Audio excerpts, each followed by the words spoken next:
গত 2 থেকে 3 সপ্তাহ যাবত ধরে যে গুপ্ত হত্যা হচ্ছে, সেই গুপ্ত হত্যার ভিতরে আমরা একটা প্যাটার্ন লক্ষ্য করেছি এবং সেই প্যাটার্নের ভিত্তিতে আমরা এই 4 দফা দাবিতে উপনীত হয়েছি। আমাদের যে নিরাপদ বাংলাদেশ গঠনে আমাদের যে 4 দফা দাবি, সেই 4 দফা দাবিটি নিম্নরূপ। দাবি নম্বর 1, একটি স্বাধীন তদন্ত কমিটি গঠন করতে হবে, যার দায়িত্ব হবে সংগঠিত হত্যাযজ্ঞগুলোর মধ্যে এবং গুপ্ত হত্যার মধ্যে নিষিদ্ধ সংগঠন ছাত্রলীগ কিংবা বিগত রেজিমের আওয়ামী ফ্যাসিস্টদের যে দোষর রয়েছে তাদের কোনো যোগসূত্র আছে কিনা তা বের করা। আগামী 48 ঘন্টার মধ্যে তদন্ত কমিটি গঠন করে 7 কার্য দিবসের মধ্যে তার প্রতিবেদনটি প্রকাশ করতে হবে। 2, প্রতিটি থানায় কমপক্ষে 5টি করে টহল গাড়ি 24/7 টহল থাকতে হবে। তারা ক্রাইম পেট্রোলিং করতে থাকবে এবং শিক্ষা প্রতিষ্ঠানগুলোর আশেপাশে বিশেষ নজরদারি রাখতে হবে।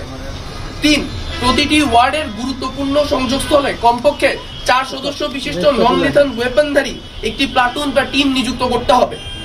তারা ওই নির্দিষ্ট এলাকার পাহারাদারি করবে এবং এলাকায় কে ঢুকছে কিংবা বের হচ্ছে তার মনিটরিং করবে। এদের ক্ষেত্রে সরকারের পক্ষ থেকে তাদেরকে ভাতা নিশ্চিত করতে হবে।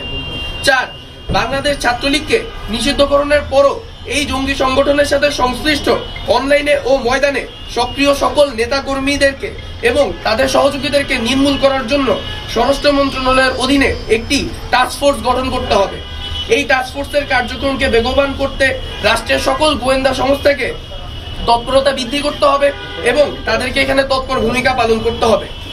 আমরা আমাদের জায়গা থেকে স্পষ্টভাবে বলে দিতে চাই, উক্ত দাবিগুলি যদি আগামী 48 ঘন্টার মধ্যে পূরণ না হয় কিংবা এর প্রতি আমরা যদি কোনো দৃশ্যমান আচরণ না দেখি আমাদের এই দাবিগুলোর প্রতি, তাহলে আমরা এখান থেকে কঠোর পদক্ষেপ নিতে বাধ্য হব এবং সেই কঠোর পদক্ষেপ আমরা ঢাকা অঞ্চলের মতো আরো কঠিন পদক্ষেপ নিতে বাধ্য হব।